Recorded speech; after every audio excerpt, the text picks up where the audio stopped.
ఎంతసేపు దశంభాగం కానుకలు దేవుడికి ఇవ్వండి, మీరు ఇస్తే దీవించబడతారు, ఇస్తే ఆశీర్వదించబడతారు, మీరు లేదంటే ఇవ్వలేదు పాపాలు కాబట్టి అని అంటున్నావంటే నీ లోపలంతా డబ్బే ఉంది, ఉమ్, ధనాపేక్ష ఉంది. కాబట్టి నువ్వు పాస్టర్గా eligible డిస్క్వాలిఫై. ఉమ్, ఒక పాస్టర్కి జీతం ఇవ్వాల్సింది దేవుడు, ఉమ్, ఎందుకంటే ఆయన నన్ను ఉద్యోగానికి పెట్టుకున్నాడు. ఉమ్. నాకు జీతం ఎవరు ఇవ్వాలి? ఆయన ఇవ్వాలి. ఎలా ఇస్తాడు? దేవుడికి మీకు ఏమైనా ట్రాన్సాక్షన్లు జరుగుతాయా? నేను అక్కడికే వస్తున్నా. దేవుడు ఎలా ఇస్తాడు అని అంటే, ఆయన ఎవరిని ఎప్పుడు ఎంత ప్రేరేపించాలో ప్రేరేపిస్తాడు. వాళ్ళకు నాకు ఇవ్వాలని ప్రేరేపణ వచ్చిందంటే నేను అడిగాను అనుకోండి, భిక్షగాన్ని అవుతాను. నేను అడిగితే ఏమవుతాను? భిక్షగాన్ని అవుతాను. ఆయన ప్రేరేపిస్తే నేనేమవుతాను? పాస్టర్ని అవుతాను. నేను దేవుణ్ణి అడుగుతాను, ప్రార్థన చేస్తాను, ప్రభువా నాకు పలానా అవసరం ఉంది అని అడుగుతాను. ఇది నా హక్కు, నా హక్కు ఇది. ఆయన అడగడు, ఎందుకంటే ఆయన నన్ను పిలిచాడు కాబట్టి. నేను అడిగింది రేపు నా రియాలిటీలో ఇంకొక వ్యక్తి వచ్చి ఇచ్చినప్పుడు అప్పుడు వస్తుంది ఆనందం, దాన్ని కొలవలేము. అది డబ్బుకు మించిన ఆనందం. అలాంటి సంఘటనలు మీ మీ మీ దృష్టిలో జరిగినాయన్నా? నిన్న బయలుదేరి ఇక్కడికి వస్తున్నప్పుడు కూడా అడిగాను, ప్రభువా నాకు ఫ్యూయల్ కావాలి. మరి కారుకు ఫ్యూయల్ ఇస్తేనే కదా వస్తుంది, దూరం వస్తుంది. నాకు ఫ్యూయల్ కావాలి. మనుషుల్ని అడగలే, దేవుణ్ణి అడిగాను. ఎట్లా దేవుడు తీసుకొచ్చి ఇచ్చిండా? నాకు ఇచ్చాడు, ఇస్తాడు, పోషిస్తాడు. 2016లో పరిచర్య ప్రారంభించాను, సేవ ప్రారంభించాను. ఈ రోజు వరకు ఒక్కరిని కూడా చేయి జాపి అడగలేదు, నోరు తెరిచి అడగలేదు. డైరెక్ట్ దేవుడిని అడుగుతారు, దేవుడు వేరే మనుషులు. నా దేవుడికి ప్రార్థన చేస్తున్నాను, ఆయన నాకు ఇప్పిస్తున్నాడు, కడుపు నిండా భోజనం పెడుతున్నాడు, భవిష్యత్తులో కూడా పెడతాడు. పెట్టకపోయినా దేవునికే స్తోత్రం. ఆయన నమ్మకమైన యజమానండి. నేను కొన్ని సందర్భాల్లో సోమర్థనంగా పని చేయడం మానేసిన సందర్భాలు ఉన్నాయి, కానీ ఆయన జీతం ఇవ్వడం మానేసిన సందర్భం లేదండి. నమ్మకమైన యజమానండి, నా బలహీనతను అర్థం చేసుకునే యజమానండి. పనివాడు జీతానికి పాత్రుడని చెప్పిన ఆయన నమ్మకమైన యజమాని. ఆయన ఇస్తాడు, నా హుందాతనాన్ని నేను మెయింటైన్ చేయగలను. అదే నేను మనుషులను అడుక్కోవడం ప్రారంభించాను అనుకో, ప్రత్యక్షంగాను పరోక్షంగాను ఈ దశంభాగాల పేరుతోనే ఇలా అడగడం స్టార్ట్ చేశాను అనుకోండి, భిక్షగా అన్న అవుతానండి. ఇంత గట్టిగా మాట్లాడేవాడిని కాదు. అందుకనే చాలామంది నన్ను క్వశ్చన్ చేయలేరు. నువ్వు కూడా అడుక్కుంటున్నావు కదా అని అనలేరు నన్ను, నువ్వు కూడా సంపాదిస్తున్నావు అనలేరు నన్ను. ఎందుకంటే వాడు అడగడం, ప్రూఫ్ లేదు. కానీ ఇప్పుడు నేను సతీష్ కుమార్ అన్నానా, నేను ప్రూఫ్ చూపించాల్సి అక్కర్లేదు, మీరే చూపిస్తారు. 100 వీడియోలు చూపెడతారు, చూడు ఎలా అడుగు తింటున్నాడు అని మీరే చూపెడతారు. లేదా ఇంకొక పాస్టర్ని, పెద్ద పాస్టర్గా పిలువబడుతున్న వాళ్ళందరినీ చూడు ఎలా అడుగు తింటున్నారు మీరే అంటారు. ప్రూఫ్స్ అక్కర్లేదు. 2000 వీడియోలు ఉన్నాయి, 100 సార్లు వెతకండి.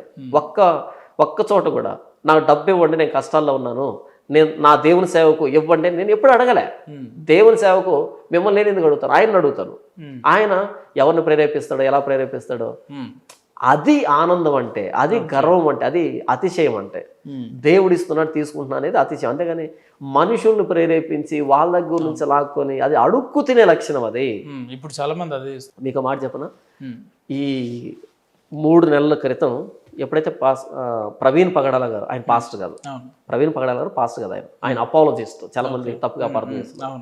అపాలజిస్ట్, ఆయన బిజినెస్ మ్యాన్. ఎప్పుడైతే ఆయన చనిపోయాడో, ఆ చనిపోయినప్పుడు అందరూ ఒకవైపు వచ్చారు. ఎందుకు ఒకవైపు వచ్చారు చెప్పమంటారా? ప్రజలు దీన్ని ఇలాగే నమ్ముతున్నారు కాబట్టి ఇలాగే నమ్మేటట్టు మనం ఉంచితే వాళ్ళ మన్ననలు, వాళ్ళ అభిమానం మనకు ఉండనే ఉంటుంది, వాళ్ళు మనకిస్తారు. ఇలాంటప్పుడు మనం వ్యతిరేకంగా మాట్లాడితే వాళ్ళు ఇవ్వకపోతే మనం ఎలా బ్రతకాలి, వాళ్ళు అన్సబ్స్క్రైబ్ చేస్తే మనం ఎలా సర్వైవ్ కావాలి, వాళ్ళు మీటింగ్కి పిలవకపోతే మనం ఎలా బ్రతకాలి, వాళ్ళు చర్చికి రాకపోతే ఎలా బ్రతకాలి అనేటువంటి అక్కడ నిలవబడి ప్రజలు నమ్ముతున్నారు, మనం కూడా అలాగే ఉందాం అనేటట్టుగా ఒక వైపు తీసుకున్నారు. నేను ఒక్కడనే అప్పటికి ఇంకా పోలీసులు రిపోర్ట్ ఇవ్వలేదు. నేను చెప్పిన 3వ రోజు ఏమో ఇచ్చారు రిపోర్ట్, 3వ రోజు 4వ రోజు ఇచ్చారు. వాళ్ళు పోలీసులు కూడా రిపోర్ట్ ఇవ్వకముందే ఫస్ట్ సీసీ కెమెరాలో ఫుటేజ్ రిలీజ్ అయింది. దాన్ని ఆధారం చేసుకొని జరిగిన విషయాలన్నిటినీ అనాలిసిస్ చేసి స్పష్టంగా ఏం చెప్పారంటే, తమ్మునేలు ఏం పెట్టారంటే, తమ్మునేలు కాదు దాన్ని ఏం చెప్పారంటే 100కి 200% అయి ఉండొచ్చు, జరిగి ఉండొచ్చు, ఇలా అనుకుంటున్నాను, దేవుడు నాకు ఇలా చెప్పాడు, నాకు కల వచ్చింది అని నేను చెప్పను. అలాంటి సొల్లు మాటలు నేను ఎప్పుడు చెప్పలే. నేను ఏదైతే నిర్ధారించుకుంటా దాన్నే మాట్లాడతాను.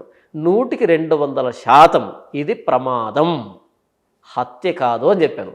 ఎందుకు ఎంత ధైర్యంగా మాట్లాడింది తెలుసా? అప్పుడు మిమ్మల్ని చాలా మంది వ్యతిరేకించారు కూడా, ఇట్లా మాట్లాడతాడు. అందరూ వ్యతిరేకించారు, నన్ను బ్యాడ్ చేసే ప్రయత్నం చేశారు, మీటింగ్లన్నీ క్యాన్సిల్ చేసుకున్నారు. నేను ఒక మీటింగ్కి వెళ్తే ఒక పేపర్లో వ్రాసి ఎలా బయట తిరుగుతావో చూస్తాను, కాలు చేతులు విరిచేస్తాను, ఎక్కడ తిరుగుతావో నాకు తెలుసా అనేటట్టుగా బెదిరించి ఇంకొకసారి కనుక మాట్లాడితే అని ఇంత పెద్ద పేపర్ రాసి నా కారు వైపర్ ఉంటుంది కదా, ఆ వైపర్కి ఇలా పెట్టి అద్దం మీద పెట్టారు. నేను మీటింగ్ అయిపోగొట్టుకొని ఆ కార్ దగ్గరకు వస్తే పేపర్ ఉంది. ఏంటి ఆ పేపర్ అని చూస్తే ఇలా చదివితే నన్ను పిలిచారు కదా కన్వీనర్స్, వాళ్ళు షాక్ అయ్యారు. ఏంటన్నా ఇంత వ్యతిరేకత, ఇంత దాడి చేస్తామని బహిరంగ అనేటట్టుగా ఆ వ్యక్తి తీసుకున్నాడు దాన్ని. అన్నా నేను తీసుకుంటాను. తర్వాత ఆయన ఫోటో పెట్టాడు. నేనేం చెప్తున్నానంటే ఇంత వ్యతిరేకతను ఎందుకు నేను ఎదుర్కోగలిగానంటే ఎవరి దగ్గర నుంచి ఏమి ఆశించలేదు కాబట్టి. మీరు అంత స్ట్రాంగ్ ఉన్నారు కాబట్టి మాట్లాడగలుగుతున్నారు. మీ దగ్గర నుంచి నాకేం వద్దు, డైల్యూట్ అయిపోతే ఇబ్బంది అయ్యేది. మీ దగ్గర నుంచి నాకేం వద్దు. మీ ప్రశంసలో విమర్శలో భయపడే, ప్రశంసిస్తే మునగ చెట్టెక్కే స్థితిలో నేను లేను, విమర్శిస్తే అయ్యో డిప్రెషన్కి వెళ్ళే పరిస్థితిలో నేను లేను. నేనేం చేస్తున్నానో నాకు తెలుసు, నేను ఎందుకు చేస్తున్నానో నాకు తెలుసు. నా క్రైస్తవ సమాజం యొక్క క్షేమాభివృద్ధి కోసం, క్రైస్తవులు ఒక తప్పు జరిగినప్పుడు ఒప్పుకోరు అనే సాక్ష్యం కోసం, బయట వాళ్ళు క్రైస్తవులంతా ఇంతే అని కాకుండా కాదు ఆలోచించే వాళ్ళు ఉన్నారు, ప్రశ్నించే వాళ్ళు ఉన్నారు, నిజాన్ని నిర్భయంగా ఒప్పుకునే వాళ్ళు ఉన్నారు అనేటువంటి ఆ విశ్వసనీయత కోసం నేను ప్రయాసపడ్డాను. నా క్రైస్తవ నిలబడింది. ఇప్పుడు మరలా మీటింగ్లకు పిలుస్తున్నారు, ఇప్పుడు మరలా ఫోన్లు చేసి అన్న ఆ రోజు అపార్థం చేస్తున్నాం అన్న క్షమించండి అని క్షమాపణ పెడుతూ కొన్ని వందల మంది ఫోన్లు చేసి, సరే కొంత లేట్ అయినా కూడా మీరు అనేది నిజం అనేది అయితే నిజం అనేది సమయం తీసుకుంటారు. ఎప్పుడు నిలవబడతారు బ్రదర్. దానికి మరణం ఉండదు. నిజానికి అబద్ధానికి ఆడంబరం ఎక్కువ, ఆయుష్ తక్కువ. చాలా ఆడంబరం కనపడుతుంది అబద్ధం, కానీ రోజులు గడిచే కొద్దీ చచ్చిపోతుంది అబద్ధం. మన అభినయ్ దర్శన్ ఉన్నాడు. అభినయ్ దర్శన్ నేను ఎప్పుడైతే ఆ వీడియో మాట్లాడానో 100కి 200% ఇది ప్రమాదం, హత్య కాదని మాట్లాడాను. ఆ రోజు లైవ్ పెట్టి నన్ను తిట్టాడు బ్రదర్, ఒరే కుక్క అమ్ముడు పోయావు, నువ్వు మతోన్మాదివి, నువ్వు అది నువ్వు ఇదని, 1000 మంది పాస్టర్లు వచ్చి ముట్టడిస్తాం, అది చేస్తాను, ఓ రేంజ్లో ఫైర్ అయ్యాడు. అంత ఫైర్ అయ్యాడు కదా. ఆ వ్యక్తి నోటితో ఆ వ్యక్తే మాకు తెలుసండి, పోస్ట్ మార్టం రాకముందే మాకు తెలుసండి, అయినా సరే మేము ఒక స్టాండ్ తీసుకున్నామండి, అది ఒప్పుకుంటే క్రైస్తవం బ్యాడ్ అవుతుందని అలా తీసుకున్నామండి అనేటట్టుగా ఆ వ్యక్తి నోటితో ఆ వ్యక్తే ఒప్పుకున్నాడు. ఆ రికార్డింగ్లు బయటకు వచ్చి మాట్లాడుతున్నారా? రెగ్యులర్ టచ్ లో ఉంటాడా? ఎందుకు మాట్లాడతాను కదా, ఇలాంటి బెగ్గర్స్తో నేను ఎందుకు మాట్లాడతాను? ఇలాంటి దొంగలతోనూ బెగ్గర్స్తో నేను మాట్లాడను. మీకు మాట చెప్పనా, ఈ అభినయ్ దర్శన్ అనే వ్యక్తి ఒక ఛానల్ పెట్టాడు. ఆ ఛానల్ పేరేంటి, సిపిఎఫ్ టీవీ అంట. సిపిఎఫ్ టీవీ అని పెట్టాడు, క్రిస్టియన్ ప్రొటెక్షన్ ఫోర్స్ అంటాడు. నేనేమో పెట్టుకున్నానంటే దాన్ని సిపిఎఫ్ అంటే చచ్చిపోయిన వాళ్ళ దగ్గర పైసలు ఏరుకునే ఫెలో అని. సిపిఎఫ్ అంటే అంతే. సి అంటే చచ్చిపోవడం, పి అంటే చచ్చిపోయిన వాళ్ళ మీద పైసలు ఏరుకునే ఫెలో, శవాల మీద పేలాలు ఏరుకునే వ్యక్తి, అది దాని అర్థం. ఎందుకు అట్లా అనాల్సి వచ్చింది మరి మీరు? అదే కదా ఆ వ్యక్తి చేస్తున్నది, ఆ వ్యక్తి చేస్తుంది అదే కదా. మీరు ఎట్లా అభినయ్ దర్శన్ పైసలు వసూలు చేస్తాడని మీకు ఆ వ్యక్తి చచ్చిపోయిన వాళ్ళ మీద డబ్బులు ఏరుకుంటున్నాడని చెప్పడానికి పిహెచ్డి చేయాలేంటి? చచ్చిపోయిన వాళ్ళ మీద డబ్బులు సంపాదిస్తున్నాడని చెప్పడానికి పిహెచ్డి చేయాలా? ఇప్పుడు నేను అర్జెంటుగా వెళ్ళి కామన్ సెన్స్ బ్రదర్ అది. ఆయన జపం చేసి మీకు మాట చెప్పను, 50 కోట్లు నష్టం బ్రదర్ ఆ కుటుంబానికి ఇన్సూరెన్స్. ఈ బెగ్గర్ చేసిన బెగ్గింగ్ చేస్తులకి 50 కోట్లు బ్రదర్, 50 కోట్లు ఇన్సూరెన్స్ పోయింది బ్రదర్ ఆ వ్యక్తికి. ఆ రోజు మొదటి రోజు వాళ్ళ ఫ్యామిలీ వచ్చి ఇది యాక్సిడెంట్ అని రాస్తే, యాక్సిడెంట్ రాస్తే, ఎందుకని ఇన్సూరెన్స్ కోసం రాస్తే, వీడు అతి చేసి దాన్ని చింపి అందరిని రెచ్చగొట్టి చివరికి ఆవిడ్ని అనుమానించే దగ్గర తీసుకొచ్చాడు వ్యవహారాన్ని.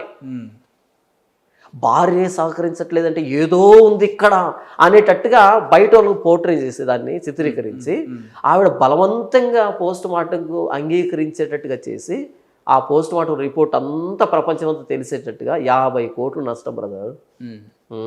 ఈ బెగ్గర్ చేసిన పనికి మాటిమాటికి బెగ్గర్ అని అనకండి, వినడానికి కూడా మరి బెగ్గింగ్ చేసే వాళ్ళు ఏమంటారు బ్రదర్? ఐఏఎస్ ఆఫీసర్ అంటారా? అన్న ఆయన పాస్టర్ అంటున్నాడు, పొద్దున్న లేస్తే బైబిల్ వినండి, బెగ్గింగ్ చేసే వాళ్ళని బెగ్గర్ అంటారు, అది వాళ్ళ పదము. మరి పాస్టర్లను ఏమంటారు? పాస్టర్ అంటారు. ఆయన పాస్టర్ అనే అంటున్నాడు. అభినయ్ చేసిన పాస్టర్ అని ఆ వ్యక్తి ఆ కాల్ రికార్డింగ్ ఏమన్నాడు, నాకు చర్చి లేదు అన్నాడు. అన్నాడు అనలేదా? కాల్ రికార్డింగ్ లో నాకు చర్చి లేదు అన్నాడు. పొలిటికల్ పార్టీ పెడుతున్నాం. నా దగ్గర మంద లేదు బ్రదర్, ఒక్క గొర్రె కూడా మంద లేదు నా దగ్గర. నేను కాపర్ని అంటే కాపరని ఎవరిని అంటారు? ఒక 200 గొర్రెలు ఉండాలి, లేదా కనీసం ఒక 2 గొర్రెలు అయినా ఉండాలి, ఒక్క గొర్రె అయినా ఉండాలి, ఒక దొడ్డు ఉండాలి, అందులో గొర్రె ఉండాలి. అప్పుడు నేను కాపరని అంటే ఓకే, చెప్పాల్సిన అక్కర్లేదు, కాపరే అని అనుకుంటాం మేము. ఒక గొర్రెనో మేకనో తీసుకొని పోతుంటే అలా తీసుకొని వస్తుంటే వీడు కాపరే అని అనుకుంటాం మేము. ఒక్క గొర్రె లేదు, నీకు దొడ్డి లేదు, కాపర్ అంటే ఏంటి? ఏదో టైటిల్ నా తెలుగొడుతాను. నాకు చర్చి లేదని చెప్పింది నువ్వే కాల్ రికార్డింగ్ లో. పోనీ చర్చి ఉంటే ఎక్కడుందో చెప్పు. హైదరాబాద్లో ఉందా? ఎక్కడ? అడ్రస్ ఎక్కడ? రాజమండ్రిలో ఉందా? అడ్రస్ ఎక్కడ? కడపలో ఉందా? అడ్రస్ ఎక్కడ? లేదు. కొద్దికాలం ట్రై చేశాడు పాపం, వర్కౌట్ కాలే. కొద్దికాలం ట్రై చేశాడు. నేను సినిమాలో నటించాను, ఏ ఉల్పా సినిమాలో నటించాడో తెలియదు ఎవరికి, తెలియదు నిజంగానే. ఆ సినిమాలు అంటే ఎవరికి తెలియదు. నేను సినిమాలో నటించాను. మా కడపలో బ్యానర్ వేశాడు బ్రదర్, దేవుడి సేవ చేస్తున్న పాస్టర్ అభినయ్ దర్శన్ పెద్ద బోర్డు వేస్తున్నాడు. అందరూ అనుమానం ఏంటంటే ఏమి సినిమా ఏమి సినిమా ఏమి సినిమా అని. ఎవరికి తెలియదు. చాలా మంది ఏమి సినిమా తీశాడు ఏమి సినిమా తీశాడని. అది మనోడు గుర్తింపు. అంటే నేను పాస్టర్ అని చెప్పి సర్వైవ్ కాలేని అసమర్థుడు కాబట్టే సినిమాలో నుంచి వచ్చానని రాసుకుంటున్నావు. ఎట్లా మీరు ఎట్లా పాస్టర్ అయ్యారంటే మా నాన్నగారు పాస్టర్ కాబట్టి నేను కూడా పాస్టర్ అని అన్నాడు ఆయన. నా ఇంట్లో భలే ఉంది. మా తాతలు నెయ్యి తాగారు, మా మూతి వాసన చూడ అన్నట్టుంది ఇక్కడ. మా తాత నెయ్యి తాగాడు, మా మూతి వాసన చూడ అన్నట్టుంది ఇక్కడ. అంటే మీ తాత నెయ్యి తాగితే నీ మూతి వాసన వస్తుందా ఏంటి? నీ మూతి వాసన వస్తే మీ తాత తాగాడని అర్థమై ఏంటి? మీ నాన్న పాస్టర్ అంటే ఎవరైనా ఆయనకున్న విశ్వసనీయత ఏంటి? ఎక్కడ పరిచయం చేశాడు? వెళ్ళి చూడండి బ్యాక్గ్రౌండ్లోకి వెళ్ళి, నాకు తెలుసు. నేను మాట్లాడిన దాని గురించి స్టడీ చేసినట్టున్నారు. నేను లైవ్ పెట్టాను, లైవ్ పెట్టి చెప్పాను, ఒరే అభినయ్ ఇంకొకసారి ఒక్కో మొరిగినట్టు మొరిగామనుకో మీ నాన్న దగ్గర నుంచి మొదలు పెడతా అని చెప్పాను. వీడియో ఉంటుంది చూడండి. అంటే మొరిగాడు నా మీద, అన్ని అబద్ధాలు చెప్పాడు. నేను ఎవరి దగ్గర నుంచి చర్చ లాక్కున్నానంట, ఎవరికో ఏదో చేశానంట, అది చేశానంటే కుక్క మొరిగినట్టు మొరిగాడు. ఎందుకంటే అది మంచి వేడిలో ఉంది, ఆయన వేడిలో ఉంది కదా. అప్పుడు అందరూ నా మీద వ్యతిరేకంగా ఉన్నారు. ఈ వేడిలో మనం ఏమన్నా చెల్తుందని మొరిగాడు. లైవ్ పెట్టి మాట్లాడాను. తేడా చేసామనుకో నేను మొదలు పెడతాను. ఎందుకంటే నీది కడపే నాది కడపే, అంతే కదా.